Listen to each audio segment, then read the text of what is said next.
Welcome to SR9 news. కొందరిలాగా నాకు BJP అధ్యక్ష పదవి వస్తుందని సోషల్ మీడియాలో ప్రచారం చేసుకోను.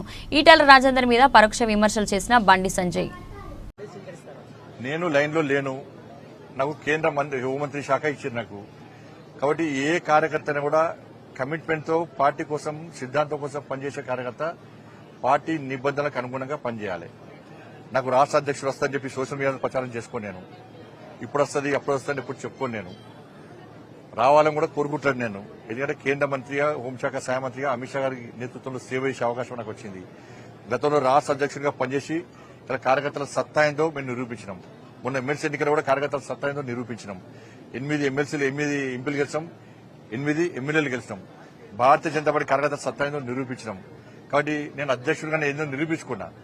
కాబట్టి నేను అందరి లెక్క ఏదో ఇప్పుడే వస్తుంది అప్పుడే వస్తుంది వచ్చింది నన్ను కలవండి అని చెప్పి చెప్పుకునే ప్రయత్నం మా పార్టీలో జరగదు. అది అటువంటి పద్ధతి మా పార్టీలో ఉండదు.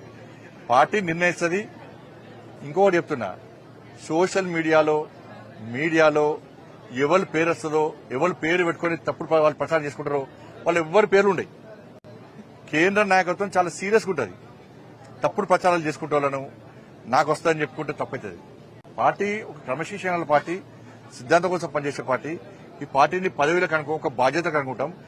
జాతీయ నాయకత్వం ఏ నిర్ణయం తీసుకున్నా దానికి కట్టుబడి ఉండాల్సిన బాధ్యత, కమిట్మెంట్ తో పనిచేసేటువంటి జాతీయ భావాజాలం గల సిద్ధాంతం కోసం పనిచేసే కమిట్మెంట్ కార్యకర్తకు ఉంటుంది. ఇది గుర్తుంచుకోవాలి. అందరం కూడా కార్యకర్తలను కన్ఫ్యూజ్ చేయొద్దు, ప్రజలను కన్ఫ్యూజ్ చేయొద్దు. తప్పవుతుంది. ధన్యవాదాలు.